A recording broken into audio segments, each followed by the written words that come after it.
আজকের আমাদের আলোচ্য বিষয় মাহে রমাজানের প্রস্তুতি। এ বিষয়ে আমরা গত জুমায় মেরাজের আলোচনার পর আলোচনা শুরু করেছি। আরবি যে বর্তমান মাস, এই মাসটির নাম হলো মাহে শাবান। ইংরেজি এবং আরবি সমানভাবেই চলছে তারিখ আপাতত। রাসূলুল্লাহ সাল্লাল্লাহু আলাইহি ওয়াসাল্লাম রমজান মাসের পূর্বের মাসে সবথেকে বেশি নফল সিয়াম রাখতেন। সাহাবায়ে কেরাম রাদিয়াল্লাহু আনহুম আজমাইনগণ জিজ্ঞাসা করলে নবীজি প্রতি উত্তর দিতেন যে এটা হলো রমজান মাসের প্রস্তুতি। এই সবথেকে বেশি নফল সিয়াম শাবানে রাখতেন। সেটা কতদিন? পহেলা শাবান থেকে নিয়ে 15ই শাবান, এই 15 দিন তিনি সিয়াম রাখতেন। তবে সাহাবীদের মধ্যে 15 দিন থেকেও বেশি রাখার প্রামাণ্যতা আছে। তবে ওই 15 দিন পর্যন্ত রোজা রাখার পর তিনি রমজান শুরুর আগ পর্যন্ত 14 কিংবা 15 দিন রাসূলুল্লাহ সাল্লাল্লাহু আলাইহি ওয়াসাল্লাম তিনি নফল সিয়াম রাখতেন না। আল্লাহর নবীকে জিজ্ঞেস করা হলো যে আপনি এই কটা দিন রোজা রাখছেন না কেন? তো আল্লাহর নবী বলতেন যে এটাও রোজার প্রস্তুতিমূলক। অর্থাৎ 15 দিন আপনি সিয়াম রাখলেন নফল শাবান মাসের, এরপর আপনি 15 দিন অর্ধেক মাস সিয়াম না রেখে আহার করলেন, খাওয়া দাওয়া করলেন, শরীরের প্রতি যত্নবান হলেন। মাহে রমজানের 1 মাসের যে সিয়াম সাধনা, সেটা আপনি পরিপূর্ণভাবে করে আল্লাহ সুবহানাহু ওয়া তাআলার রেজামন্দি আপনি হাসিল করলেন। রাসূলুল্লাহ সাল্লাল্লাহু আলাইহি ওয়াসাল্লামের এটা ছিল আদর্শ। এই আলোকে বলা যায় যে সারা বছরের যে নফল সিয়াম, তার একটা পরিসংখ্যান হলো এই যে প্রত্যেক আরবি চন্দ্রমাস অনুযায়ী 13, 14, 15 এটাকে আরবিতে বলা হয় আইয়ামে বীজের নফল সিয়াম। চন্দ্র মাসের মাঝখানের 3 দিন এটা নবী সাল্লাল্লাহু আলাইহি ওয়াসাল্লাম নফল রোজা রাখতেন সব মাসেই। রমজান মাস তো গোটা মাসটাই রোজা, অতএব বাকি যে 11টা মাস, এই 13 এবং 14 ও 15 তারিখ, এই 3 দিন অবশ্যই নবীজি সাল্লাল্লাহু আলাইহি ওয়াসাল্লাম এই আইয়ামে বীজের নফল রোজা তিনি রাখতেন। এটা রাখা খুবই গুরুত্বপূর্ণ। এরপর আল্লাহ নবী সাল্লাল্লাহু আলাইহি ওয়াসাল্লাম শাবান মাসের 1 থেকে 15 এই অর্ধ মাস তিনি নফল সিয়াম রেখেছেন, সাহাবীরা রাখতেন। এটাও খুবই গুরুত্বপূর্ণ। এছাড়া সপ্তাহে আপনি 2টো করে নফল রোজা সিয়াম রাখতে পারেন, যেটা রাসূলুল্লাহ সাল্লাল্লাহু আলাইহি ওয়াসাল্লাম রেখেছেন। একটি হলো সোমবার, আরেকটি হলো বৃহস্পতিবার।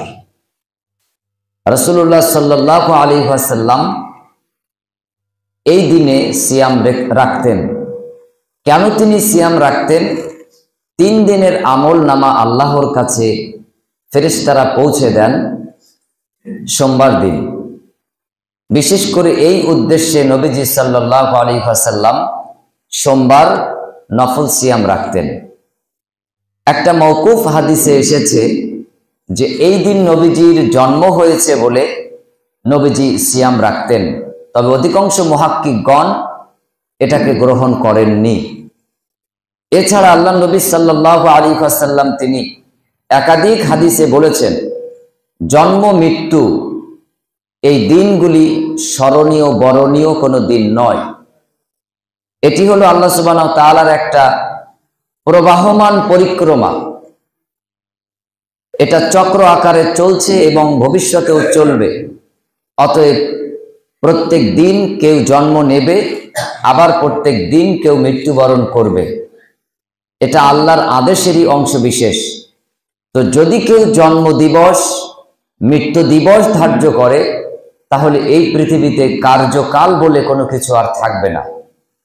প্রত্যেক দিনই দিবস, প্রত্যেক দিনই ছুটির দিন, কর্মবিরতি, এর কোনো বিধান ইসলাম দেয়নি।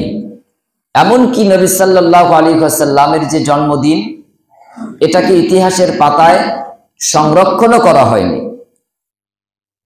যে কোন সনের কত তারিখে রাসূলুল্লাহ সাল্লাল্লাহু আলাইহি ওয়াসাল্লাম জন্মগ্রহণ করেছেন, কোন সনের কত তারিখে তিনি মৃত্যুবরণ করেছেন। এটাও ঐতিহাসিকগণ সঠিকভাবে এককভাবে নির্দিষ্ট করেননি। মুহাক্কিক নাসিরউদ্দিন আলবানী রাহিমাহুল্লাহ এবং মুফাসসির ইবনে কাসির রাহিমাহুল্লাহ উভয়ে বলেছেন যে এটি আল্লাহ সুবহানাহু ওয়া তাআলার ইচ্ছাই হয়েছে। কারণ আল্লাহ চাননি যে শেষ নবীর জন্মদিন এবং মৃত্যুদিন এটা পালিত হোক, তার জন্য তিনি এই তারিখটা নির্দিষ্ট করে মানুষের দিলে সংরক্ষণ করেননি। এই দিন, জন্মদিবস এবং মৃত্যু দিবস নবীজির, এই তারিখটা জানা বোঝা, এটার মধ্যেও কোনো কল্যাণ ইসলাম রাখেনি। অতএব সাধারণ আমরা যারা, অসাধারণ ব্যক্তিত্ব যারা, কাহারও জন্মদিবস মৃত্যু দিবস পালন করা ইসলামে সুন্নাত তো নয়, বরং সুন্নাহ বিরোধী একটি কাজ। এর থেকে বেরিয়ে আসা আমাদের জরুরি বলে মনে করি। তো সোমবার দিন রোজা রাখা হতো, ওই দিন 3 দিনের আমলনামা পেশ করা হয়। আল্লাহর নবী বলেন, আমি চাই আমার আমলটা আল্লাহর কাছে পৌঁছাক যখন আমি সিয়াম অবস্থায় আছি। কারণ সিয়াম এটা হলো আল্লাহর সব থেকে প্রিয় আমলের মধ্যে একটি বান্দার কর্ম। এই অবস্থায় যদি আমার আমলনামা পৌঁছায়, নিশ্চিত আল্লাহ সুবহানাহু ওয়া তাআলা আমার প্রতি খুশি হবেন। সাপ্তাহিক যে আমলনামা, এটা পেশ হয় বৃহস্পতিবার। তো আল্লাহ নবী সাল্লাল্লাহু আলাইহি ওয়াসাল্লাম তিনি চান যে আমার 1 সপ্তাহের আমলটাও আল্লাহর কাছে যাক ওই অবস্থায় যখন আমি সিয়ামরত অবস্থায় আছি। এরপর 1 মাসের আমলনামা ফেরেশতারা আল্লাহর কাছে উপস্থাপন করেন বান্দাদের আমলনামা। সেটা হলো প্রত্যেক মাসের 13, 14 ও 15 তারিখ। 13, 14 ও 15 তারিখ চন্দ্রমাস গণনা অনুযায়ী। তাই আল্লাহর নবী এই 3 দিন সিয়াম রাখতেন যেন 1 মাসের আমলনামা আল্লাহর কাছে যায়। তখনও আমি নবী মুহাম্মদ সাল্লাল্লাহু আলাইহি ওয়াসাল্লাম সিয়ামরত অবস্থায় আছি। 1 বছরের আমলনামা আল্লাহর কাছে পৌঁছানো হয়, সেটি হলো মাহে শাবানে। শাবান মাসের 1 তারিখ থেকে 15 তারিখ, এই 15 দিনের যে কোনো একদিন বান্দার আমলনামা আল্লাহর কাছে বাৎসরিক আকারে পেশ করা হয়। আল্লাহ নবী সাল্লাল্লাহু আলাইহি ওয়াসাল্লাম বলেন, আমি রমজানের প্রস্তুতি এবং আমার আমলনামা আল্লাহর কাছে পেশ হোক ওই অবস্থায়, যে অবস্থায় আমি নফল সিয়ামরত অবস্থায় আছি। অতএব এই হলো বাৎসরিক একটা নফল সিয়ামের একটা পরিসংখ্যান। এছাড়া আপনি আরো অনেক নফল সিয়াম রাখতে পারেন, যেমন মুহররম মাসের আশুরার রোজা, তারপরে জিলহজ মাসের 1 থেকে টানা কয়েকটি রোজা। এভাবে করে আপনি মুহররমের 1 থেকে প্রথম 10 দিনের নফল সিয়াম আপনি রাখতে পারেন। বা দাউদ আলাইহিস সালামের যে সিয়াম, যেটা আল্লাহ নবী বলেছেন এটা উৎকৃষ্ট সিয়াম, 1 দিন নফল সিয়াম, 1 দিন সিয়ামহীন, সিয়াম ছাড়া, অর্থাৎ বছরে 6 মাস আপনি সিয়াম সর্বোচ্চভাবে নফল সিয়াম রাখতে পারেন। কিন্তু আল্লাহ নবী সাল্লাল্লাহু আলাইহি সাল্লাম তা করেননি। তিনি এটা অনুমোদন দিয়েছেন, কিন্তু তিনি করেছেন নফল সিয়াম এই আলোকে। তাছাড়া আপনি আরো কিছু নফল সিয়াম রাখতে পারেন, যেমন মান্নতের নফল সিয়াম। আপনার কিছু প্রয়োজন অথবা কোনো প্রয়োজন আল্লাহ সুবহানাহু ওয়া তাআলা পূরণ করেছেন, তার জন্য আপনি কমপক্ষে 2টি নফল সিয়াম আল্লাহকে উপহার দেবেন। অথবা আপনি এই রকম মান্নত করবেন যে, ইয়া আল্লাহ, আপনি যদি আমার এই সৎ উদ্দেশ্যটা পূরণ করেন, সন্তানটা অসুস্থ আছে তাকে যদি সুস্থ করেন, তাহলে আমি আপনার জন্য দুটি নফল সিয়াম রাখব। আপনি আগামীকাল এটা রেখে দিলেন, কাল এবং পরশু আদায় করে দিলেন। এবার আল্লাহর উপরে হক এসে যায় আপনার সেই মনের কামনাটা, সেই দোয়াটা পূরণ করে দেওয়া। এছাড়া আপনি নফল 2 রাকাত সালাত আদায় করতে পারেন কোনো কিছু পূরণের উদ্দেশ্যে, পাওয়ার উদ্দেশ্যে, প্রয়োজন পূরণের জন্য, যেটা মান্নতের সালাত, মান্নতের সিয়াম বলে পরিগণিত ইসলামের ইতিহাসে বা হাদিসের পাতায়। শাবান মাসে সব থেকে বেশি নফল সিয়াম আল্লাহ নবী রাখতেন। এর মৌলিক উদ্দেশ্যগুলির একটি উদ্দেশ্য হলো রমজান মাসের প্রস্তুতি। আয়েশা সিদ্দিকা রাদিয়াল্লাহু আনহা তিনি বলেন যে আমরা দেখতাম নবীজি সাল্লাল্লাহু আলাইহি সাল্লাম রমজান মাস আসার আগে এই শাবান মাসের শেষ ভাগে তিনি তার কোমরের পোশাকগুলি শক্ত করে মজবুত করে বেঁধে নিতেন। এটা একটা আরবি প্রবাদ বাক্য, যে প্রবাদ বাক্য মানুষ খুব জরুরি কোনো কাজের প্রস্তুতির ক্ষেত্রে গ্রহণ করে। যদি দেখেন একটা বাচ্চা পুকুরে পড়ে গেছে, তখন আমাদের উচিত বাচ্চাটাকে পানির থেকে উত্তোলন করা। এখন দুজন মানুষ সাঁতার জানে আর একজন মানুষ আছে সে সাঁতার জানে না, তো সেও কিন্তু হাত প্যান্ট কিছুটা গোটাবে যে আমি হয়তো লাফ মেরে পুকুরের মাঝখানে যাব না, কিন্তু পাড়ে আসলে হাতটা ধরে টেনে তুলব। এটা হলো জোর প্রস্তুতি। তো আরবি প্রবাদ বাক্যে রমজান মাস আসার আগে শাবানের শেষ লগ্নে নবীজি সাল্লাল্লাহু আলাইহি ওয়াসাল্লাম তিনি কোমরের কাপড় শক্ত করে বাঁধতেন। এর অর্থ হলো রমজান মাস এত গুরুত্বপূর্ণ মাস, এত ইবাদতের মাস, যে ওই মাসে কোনো একটা ইবাদত যেন ছাড় না যায়, তার জন্য তিনি পূর্ণ প্রস্তুতি নিতেন। এই কোমরের কাপড় বাঁধা মানে বাজার সদাই তিনি করে রাখতেন, এসব কাজের দায়িত্বশীল ভাগ করে দিতেন। ঈদের কেনাকাটার যদি দরকার হয় তো 27 রোজার মার্কেটে এটা সুন্নাত নয়। 20 রোজার পর আপনি কেনাকাটায় যাবেন, এটা সুন্নাত বিরোধী কাজ। আপনি কেনাকাটা করবেন রমজানের আগে।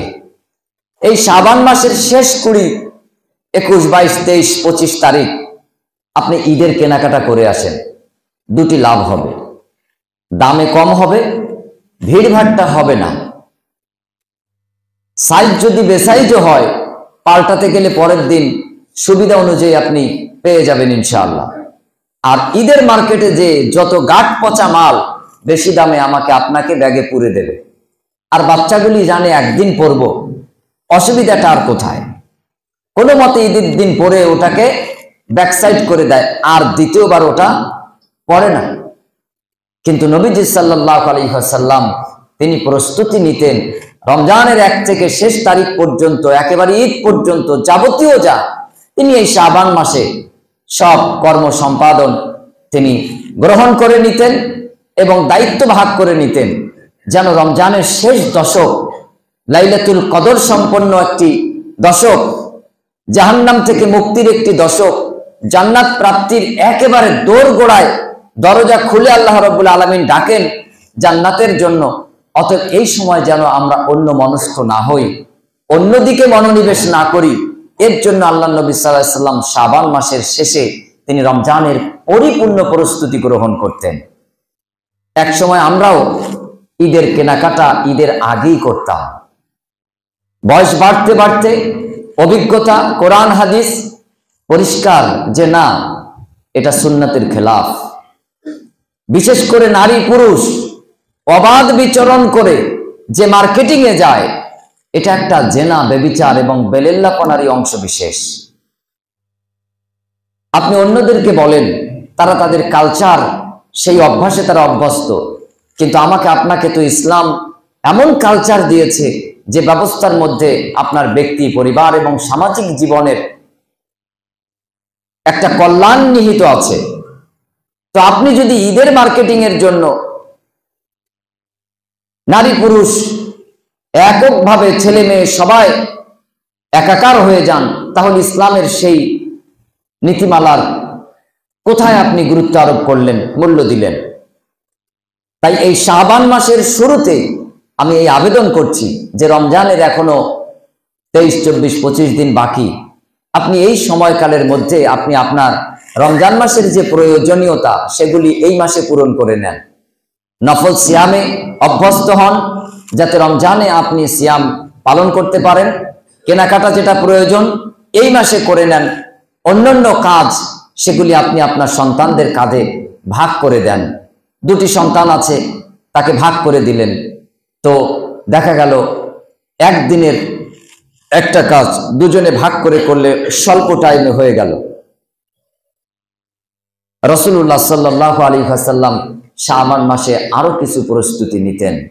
এ মাসে তিনি দান সাদকা করতেন, তবে রমজান মাসে তিনি যতটা দান সাদকা করতেন তার থেকে পরিমাণে শাবানে কম হতো। তবে তিনি খুব গতিশীল দান করতেন, খুব গতিতে দান করতেন শাবান মাসে। এই মাসে আল্লাহ নবী সাল্লাল্লাহু আলাইহি ওয়াসাল্লাম মানুষের বাড়িতে বাড়িতে, প্রত্যেক মুমিন মুসলমানের দ্বার প্রান্তে যেতেন। কে সুস্থ আছে, কে অসুস্থ আছে, কার কি প্রয়োজন আছে, এগুলির জন্য তিনি খোঁজ খবর নিতেন। এমনকি ইহুদি, খ্রিস্টান, পৌত্তলিক, অগ্নি পূজক, সূর্য পূজক, পাথর পূজারী, তাদের কাছেও নবীজি যেতেন, তাদের খোঁজ খবর নিতেন। আর আল্লাহ নবী সাল্লাল্লাহু আলাইহি ওয়াসাল্লাম তাদের সাথে এই আদান প্রদান করতেন যে সামনে মাহে রমজান মাস, এই মাসটা আল্লাহ বান্দার জন্য সব কিছু উন্মোচন করে দেন। তার রহমত, তার মাগফিরাত, তার জান্নাত, এগুলি বান্দাদের জন্য আল্লাহ সুবহানাহু ওয়া তাআলা খুলে দেন। বান্দা যদি রহমত চায় আল্লাহ রহমত দেন। বান্দা যদি রহমত রমজান মাসে নাও চায় তাও বান্দাকে রহমত দান করেন। বান্দা যদি আল্লাহর কাছে ক্ষমা চায় তো রমজান মাসে ক্ষমা তো করেনি। বান্দা যদি আল্লাহর কাছে রমজান মাসে ক্ষমা নাও চায় তারপরেও আল্লাহ সুবহানাহু ওয়া তাআলা ক্ষমা করেন। বান্দা যদি জাহান্নাম থেকে নাজাত চায়, বান্দাকে তো আল্লাহ জাহান্নাম থেকে নাজাত দেয়নি। বান্দা যদি জাহান্নাম থেকে মুক্তি নাও চায়, সে যদি কর্ম করে আল্লাহ তাকে নাজাত দিয়ে দেয়, জাহান্নাম থেকে মুক্তি দিয়ে জান্নাতের ফয়সালা করে দেন। তো তিনি সব শ্রেণীর মানুষের কাছে ওঠা বসা করতেন যে সামনে এমন একটি মর্যাদাপূর্ণ সময় আসছে, এই সময় আমরা আমাদেরকে ধন্য করে নিতে পারি, ব্যক্তিকে ধন্য করতে পারি, সমাজকে ধন্য করতে পারি। আমাদের যত অশান্তি আছে এগুলি সব মিটিয়ে দিয়ে একটা শান্তিতে আমরা বসবাস করতে পারি। সেটা হলো মাহে রমজান মাস। এই মাসে কোনো ঝগড়া, বিবাদ, হটকারিতা, মাথা গরম, তর্ক বিতর্ক, এগুলির কোনো সুযোগ আল্লাহ রাব্বুল আলামিন রাখেননি। আল্লাহ সুবহানাহু ওয়া তাআলা তাই তিনি বলছেন, ইয়া আইয়ুহাল্লাযীনা আমানু, হে বিশ্বাসী সকল, কুতিবা আলাইকুমুস সিয়াম, তোমাদের উপর সিয়াম সাধনাকে ফরজ করা হলো, কামা কুতিবা আলাল্লাযীনা মিন ক্বাবলিকুম, যেমনি করে তোমাদের পূর্ববর্তীদের উপরেও ফরজ করা হয়েছিল, লাআল্লাকুম তাত্তাকুন, যাতে করে তোমরা আত্মশুদ্ধি লাভ করতে পারো, আত্মমর্যাদাপূর্ণ অবলম্বন করতে পারো, আত্মমর্যাদায় অধিষ্ঠিত হতে পারো, তোমাদের ভুল ভ্রান্তিগুলি মার্জনার রাস্তা তৈরি করে তোমরা যেন মসৃণ সুশৃঙ্খল একটা জাতিতে পরিণত হতে পারো। তার জন্য আমি আল্লাহ সুবহানাহু ওয়া তাআলা লাআল্লাকুম তাত্তাকুন এই সিয়ামের মতন মহা সাধনা ধার্য করে দিলাম। এটা শুধু তোমাদের একার জন্য নয়, পূর্ববর্তী জাতির উপরেও আল্লাহ সুবহানাহু ওয়া তাআলা আমি এটা দান করেছিলাম। এই যে সিয়াম সাধনা, প্রাপ্তবয়স্ক, প্রাপ্তবয়স্কা সকল নরনারীর উপরে এটা ফরজ, বাধ্যতামূলক, আবশ্যকীয় এই সাধনা করা। কয়েক শ্রেণীর মানুষকে আল্লাহ সুবহানাহু ওয়া তাআলা রুখসাত দিয়েছেন, ছাড় দিয়েছেন। আইয়ামান মাহদুদাত ফামান কানা মিনকুম মারিদান আও আলা সাফার, যদি তুমি অসুস্থ থাকো অথবা সফরে থাকো, নিজ গৃহে নেই, বাহিরে কোথাও কাজে কর্মে সফরে ভ্রমণ করতে গিয়েছো, যদি তুমি সুস্থ হও এরপর তুমি এই সিয়াম আদায় করে দেবে, তুমি পরিপূর্ণ হক আদায় করতে পারলে।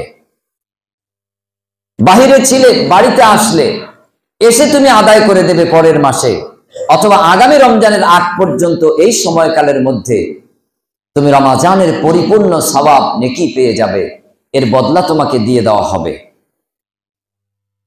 তোমরা যদি একটু ভাবনা চিন্তা করো তাহলে ওই অসুস্থ অবস্থায় অথবা সফরে থাকাকালীন সিয়াম ভাঙার থেকে, ছেড়ে দেওয়ার থাকে সিয়াম রাখাটাই শ্রেয়, উৎকৃষ্ট। আল্লাহ সুবহানাহু ওয়া তাআলা একথা ইঙ্গিত দিয়েছেন। তো আপনি অসুস্থ হলেন, অসুস্থর মাত্রা কতটুকু সেটা তো আমি মৌলভী সাহেব বিচার করতে পারবো না। আপনি অসুস্থ, আপনি জানেন। আজকে দেখেন যারা ক্যান্সারের সাথে লড়াই করছে, যারা আরো কোনো ভয়ানক মারাত্মক অসুস্থতার সাথে লড়াই করছে, তাদের যন্ত্রণাটা কত বেশি। আর আপনার সামান্য একটু গ্যাস্ট্রিক, সামান্য একটু ক্ষুধার তাড়না, মাথাটা একটু ঝিমঝিম করে আপনার, এই ঝিমঝিম করার কারণে আপনি সিয়ামের মতন একটা মহা সাধনা আপনি ছেড়ে দিলেন। ওই আল্লাহ রাব্বুল আলামিন আপনাকে আমাকে কিন্তু ওই মহা যন্ত্রণাদায়ক রোগ বালা মুসিবতটা দিয়ে দিতে পারতেন, কিন্তু তিনি দেননি। কোনোদিন তো আল্লাহর কাছে আমরা এটা বলিনি যে আল্লাহ তুমি আমাকে এই মহামারী দিও না, আল্লাহ তুমি আমাকে ক্যান্সারে আক্রান্ত করো না, আল্লাহ তুমি আমাকে এত মারাত্মক রোগ ব্যাধি দান করো না। আমরা তো কোনোদিন আল্লাহর কাছে চাইনি। কিন্তু আল্লাহ নিজ দয়ায়, তিনি রহিম, তিনি রহমান, অতি দাতা, অতি দয়ালু, তাই তিনি দয়া করে আমাদেরকে বড় রোগ থেকে মুক্ত রেখেছেন। আপনি কি আল্লাহর সন্তুষ্টির জন্য এই একটা মাসের সিয়াম সাধনাটা করতে পারবেন না? আপনি কি এই একটা মাসের রোজাটা রেখে আল্লাহকে একটু উপহার দিতে পারেন না? যে না, আল্লাহ সুবহানাহু ওয়া তাআলা আমাকে দুটি চোখ দিলেন, এই চোখ দিয়ে যতদূর তাকাই ততদূর দেখি। কলা চাষ করেছেন, কি সুন্দর কলা, সবুজ রাঙা, পাকলো, হলুদ রঙে পরিণত হলো। একটু টিপে দেখলেন নরম, খোসাটা ছিললেন, খেলেন, কি স্বাদ, আলহামদুলিল্লাহ বললেন। এরপর আপনি কি এই রমজানের অনুভূতি আপনার মধ্যে একটু নিতে চান না? কলাটা গাছ লাগালেন, কলা হলো, সবুজ থেকে হলুদ হলো, নরম হলো, খেলেন, স্বাদ হলো, পেটে হজম হলো, বাথরুম টয়লেটে যেয়ে ফেলে দিলেন।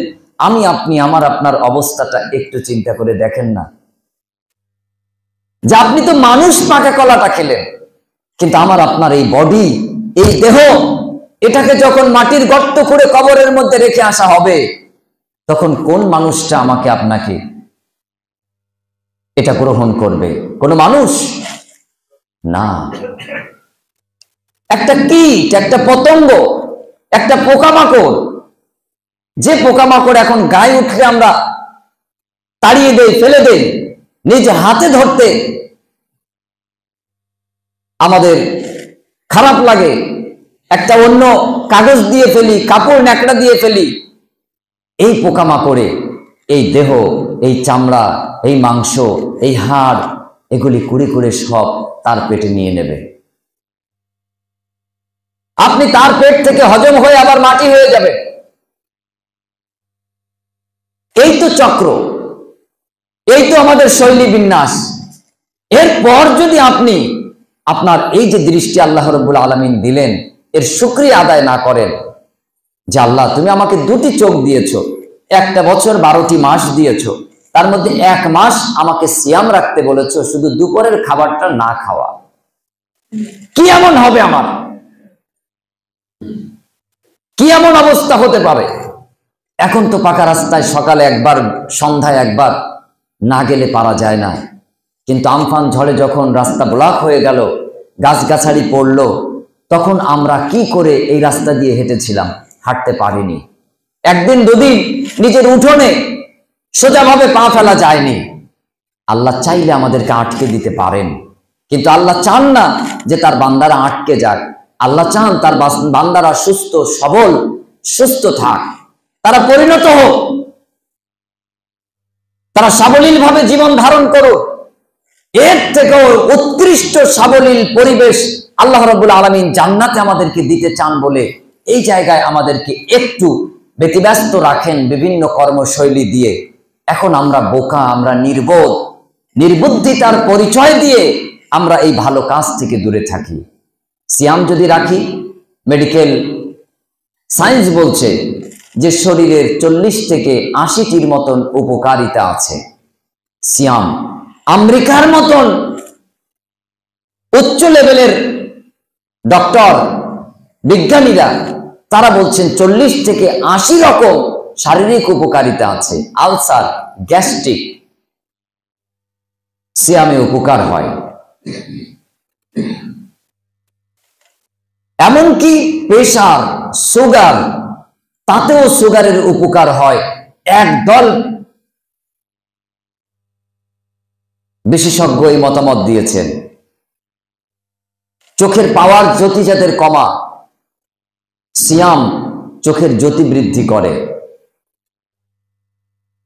একদল কুয়েতি বিজ্ঞানীরা তারা গবেষণা করে প্রমাণ করেছেন যে পবিত্র কোরআন তেলাওয়াত, যে চোখের পাওয়ার কম ছিল সেই চোখ দিয়ে নিয়মিত 3 মাস কোরআন পাঠ করার পর পরীক্ষা করে দেখা গেছে বিনা ঔষধে, বিনা মেডিসিনে তাদের চোখের গতি কম তো আর হয়নি, বরং তাদের জ্যোতি, চোখের দৃষ্টি শক্তি আরো বেড়েছে। সুবহানাল্লাহ। কোরআন তেলাওয়াতে সিয়াম আরো অনেক উপকারিতা আছে। রক্ত পরিশুদ্ধতা, সিয়াম বিরাট ভূমিকা রাখে। যাদের রক্ত শূন্যতা আছে, যাদের রক্ত নতুন তৈরি হয় না, উভয়ে সিয়ামের মাধ্যমে উপকার নিতে পারেন, তাদেরকে উপকার দেওয়া হয়। কিন্তু দুর্ভাগ্য, আমাদের সমাজ ব্যবস্থায় সারাদিন সিয়াম রাখার পরে যা আয়োজন করা হয়, এই সারাদিন যা উপকার হলো সব বিষ দিয়ে শেষ করে দেওয়া হলো। আমাদের পেঁয়াজ ফুরুলি, ছোলা ভাজা, পচা তেলে সিদ্ধ করা, এসব ছাড়া মজা লাগে না। স্বাদ বাড়ানোর জন্য এই খাদ্যগুলি গ্রহণ করে সারাদিন সিয়াম রোজায় যে উপকারিতা আমাদের শরীর পেত, সেগুলিকে সব ধ্বংস করে দেয়। অনেকে যদি চিড়ে ভিজিয়ে দেয় তো কপালের চামড়া ভাঁজ করে, লোকটা কি কিপটুস যে রোজাদার ইফতারি করাবে তো চিড়ে ভিজিয়ে দিয়েছে। অথচ ওই চিড়াটাই আপনার শরীরের জন্য উপকারী। চর্বি দিয়ে খিচুড়ি রান্না করে সারাদিন রোজা রাখার পর খাওয়া যতটা উপকারী, তার থেকে চিড়ে ভিজানো খাওয়া অনেক উপকারী। 1 চিমটি চিড়ে আর হাফ গ্লাস পানি, এটা আরো উপকারী। আল্লাহ নবী সাল্লাল্লাহু আলাইহি ওয়াসাল্লাম বলছেন, যখন তোমরা ইফতার করবে তখন তোমরা খেজুর দিয়ে ইফতার করবে। খেজুরে কি আছে? খেজুরে যা আছে তার মধ্যে পানিও আছে অনেক। আল্লাহ নবী বলছেন, খেজুর যদি না থাকে তো পানি দিয়ে ইফতার করবে। তিনি বললেন না যে তখন তুমি একটা পেঁয়াজ পুরুলি খাবে, 1 পিস জিলেপি খাবে, 1 পিস ছোলা সিদ্ধ, ছোলা ভাজা খাবে, এটা বলেন। আল্লাহ নবী সাল্লাল্লাহু আলাইহি ওয়াসাল্লামের সামনে যত প্রকার ফলমূল, দানা জাতীয় খাদ্য দিয়েছেন, এগুলি আল্লাহ নবী ইফতারির সময় কোনোটা ভেজে গ্রহণ করেছে, এর একটাও প্রমাণ হাদিসের পাতায় নেই। গম দানা জাতীয় খাদ্য, এটা আল্লাহ নবী আয়েশাকে বললেন, আয়েশা সিদ্ধ করো। চাল যেমন ভাত হয়, অনুরূপ ভাবে গম সিদ্ধ করলেন। আল্লাহ নবী তার মধ্যে মধুর সিরকা দিলেন। সরিষার মধু জমে গেলে নিচে যে সাদা চিনির মতন একটা স্তর পড়ে, আমরা মনে করি ওটা চিনি, ওটা চিনি না, ওটাকেই সিরকা বলা হয়। আল্লাহ নবী এই সিদ্ধ গমে একটু সিরকা মিশিয়ে নিলেন। তিনি সিদ্ধ গম ইফতারিতে গ্রহণ করেছেন, বা সিয়াম ভাঙার পরে গ্রহণ করেছেন, প্রমাণ আছে। কিন্তু গমটা ভাজলে তো স্বাদ বেশি হতো, নবী এটা গ্রহণ করেছেন, প্রমাণ পাওয়া যায় না। আবু বকর রাদিয়াল্লাহু আনহু, তিনি একটা মাটির কি বলে থালা, প্লেট, মাটির তৈরি, এতে তিনি কিছু কাঁচা জাতীয় খাদ্য নিতেন। তাতে থাকতো খেজুর, আঙুর, আরো কিছু দানা জাতীয় খাদ্য, গোটাটাই কাঁচা। ইফতার করতেন। গত কয়েক মাস আমি ইফতার সাহাবীরা কি দিয়ে করতেন এটা দেখতে যেয়ে দেখছি, যতটুকু দানা জাতীয় খাদ্য তারা খেতেন, তার থেকে পানীয় জাতীয় খাদ্য খেতেন অনেক অংশে বেশি, অনেকাংশে বেশি। কিন্তু আমরা এত ভাজা পোড়া খাই, দুর্ভাগ্য। সিঙ্গারা যে দোকানে ভাজা হয়, ওই দোকানে 3 দিন আপনি একটু নজরদারি করবেন, দেখবেন কড়ার নিচে যে তেল থাকে ওটা আবার পরের দিনের তেলে দিয়ে দেওয়া হয়। পরের দিনের তেলে দেওয়া হয় না, ওই তেলে আবার নতুন তেল ঢালা হয়। পরের দিন আবার ভাজবে, আবার পরের দিন যা লাগবে আবার 1 কেটলি ঢালবে, আবার পরের দিন, এভাবে 1 মাস, 2 মাস, 6 মাসেরও রিপোর্ট আছে। ইউটিউবে সার্চ করে দেখতে পারেন। ম্যাজিস্ট্রেট সহ যে অভিযানগুলি চলে ভারত বাংলাদেশ বিভিন্ন দেশে, তাতে প্রমাণিত।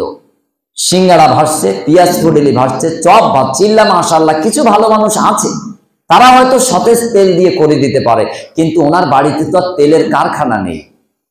উনি যে প্যাকেটজাত তেলগুলি কিনে আনছেন এগুলি সবই প্রায় পাম অয়েল, যেগুলি আমাদের শরীরের জন্য, স্টমাকের জন্য, ফুসফুসের জন্য ক্যান্সারের উপকরণ। সারাদিন ক্ষুধার্ত, এরপর যদি আপনি ওই পাম অয়েল জাতীয় খাদ্যটা, ভেজাল জাতীয় তৈল, এটা যদি পেটে দেন, তাহলে আপনার লিভার, আপনার ফুসফুস, আপনার স্টমাক এগুলিকে একেবারে ওই যে প্রাণী জবেহ করার পরে দেখেন না চামড়ার সাথে চর্বি লেগে থাকে, এভাবে যে জ্যাম করে দেবে। আর এই জ্যাম হওয়ার পরে রমজান মাস শেষে হুজুর রমজানের আগে ভালো ছিলাম, রমজানের পরে ব্যারামে শেষ। অথচ আল্লাহ নবী সাল্লাল্লাহু আলাইহি ওয়াসাল্লাম হাতে কলমে প্র্যাকটিক্যালে দেখিয়ে গেছেন রমজানের প্রস্তুতি গ্রহণ করো। এখন থেকে প্রস্তুতি নিচ্ছেন, ছোলা হাফ বস্তা কিনে ফেলেছেন, কি করবেন? ছোলা ভেজে খাবেন। কেন? এই ছোলা আজকে বিকেল বেলা ভিজিয়ে দেন, সারা রাত ভিজুক, সারা দিন পানিটা শুকিয়ে হালকা পানিতে রাখুন, দেখেন ও কলা বেরিয়ে যাবে। খাদ্যের জন্য এই কলা বিশিষ্ট ছোলা দানাটা যে কত উপকারী, স্টমাকের জন্য কত উপকারী, শরীরের জন্য কত উপকারী, সেটা আজকের যুগের বিশেষজ্ঞদের বর্ণনায় পরিষ্কার হয়ে যায়। তো নবীজি তাই খেতেন, সাহাবীরা তাই খেয়েছেন, সালফে সালিহিনগণ তাই গ্রহণ করতেন ইফতারিতে।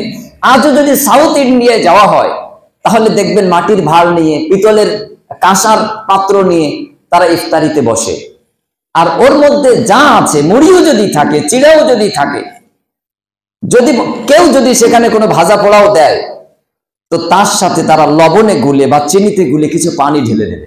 এই সব একরকম খিচুড়ি মতন করে পানি করে চুমুক দিয়ে খেয়ে নেবে। সাউথ ইন্ডিয়ায় গেলে, ইভেন আপনি যদি দিনাজপুর, কোচবিহার আরো উত্তরে যান, ওদেরকে খিচুড়ি দেওয়া হয় প্লেটে, খিচুড়িতে পানি ঢালবে, এরপর পানির মতন করে খাবে। বলছেন এটা কোনো খাবার জাত হলো? এদেশের হসপিটালগুলিতে মানুষের শরীরের জন্য উপযোগী খাদ্য পরিবেশিত হয়, কিন্তু এদেশের স্বাস্থ্য কেন্দ্রের খাদ্যগুলি আমাদের জিভে ধরে না। অথচ হসপিটালে যে খাদ্যগুলি দেওয়া হয় রোগীকে লক্ষ্য করে, এই খাদ্যের জন্য একটাও গ্যাসের ক্যাপসুল ট্যাবলেট লাগে না।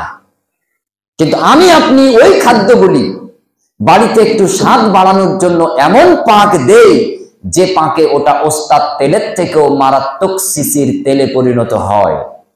ফলশ্রুতিতে সকালে প্যান্ডি, প্যান40, রাত্রে ঘুমোতে যাওয়ার আগে, খাওয়ার আগে আরো একটা লাগে। ডাক্তারের কাছে বলতে হয় এতেও কাজ হচ্ছে না, আরো বেশি পাওয়ার দেন। 11 মাস আপনি যে ভেজাল পেটের মধ্যে দিয়েছেন, একটি মাস মাহে রমজান সাধনার মাধ্যমে উৎকৃষ্ট মানের খাদ্যগুলি, শরীরের উপকারী খাদ্যগুলি গ্রহণের মাধ্যমে আপনি আপনার শরীরের রক্তকণিকাগুলিকে পরিশুদ্ধ করবেন। এটা আল্লাহর দেওয়া ব্যবস্থা। আল্লাহ সুবহানাহু ওয়া তাআলা তাই বলছেন, লাআল্লাকুম তাত্তাকুন, যাতে করে তোমরা পরহেজগারিতা অবলম্বন করতে পারো, তার জন্য 1 মাস আমি তোমাদের উপরে ধার্য করলাম, যেমনটা তোমাদের পূর্ববর্তীদের উপরে ধার্য করেছিলাম। মহান সত্য আল্লাহ সুবহানাহু ওয়া তাআলা এই মাহে রমজানের সিয়াম সাধনা আমরা যেন করতে পারি, সেই তৌফিক আমাদেরকে দান করুন। শাবান মাসের যে নফল সিয়াম, এটাও যেন আমরা আদায় করতে পারি, আল্লাহ আমাদেরকে তৌফিক এনায়েত করুন বলে আমিন। রমজানের যে কদর, রমজানের যে মর্যাদা, মহিমান্বিত তার যে গুরুত্ব, সেগুলি যেন আমরা আরোপ করতে পারি, মর্যাদায় যেন পরিপূর্ণতা দিতে পারি, আল্লাহ আমাদেরকে তৌফিক এনায়েত করুন আমিন। আমরা যারা প্রাপ্তবয়স্ক, বয়স্কা, প্রত্যেকেই যেন এ মাসে, রমজান মাসে এবার আমরা সিয়াম রাখতে পারি, সেই প্রস্তুতি নিতে পারি। বাধ্যতামূলকভাবে যেন উত্তর মাথা থেকে দক্ষিণ মাথা পর্যন্ত সকলেই সুস্থ সবল যারা আছি, আমরা যেন রমজানের সিয়ামে অভ্যস্ত হই, পাবন্দী হই। আল্লাহ আমাদেরকে তৌফিক এনায়েত করুন আমিন। ওয়া আখিরু দাওয়ানা।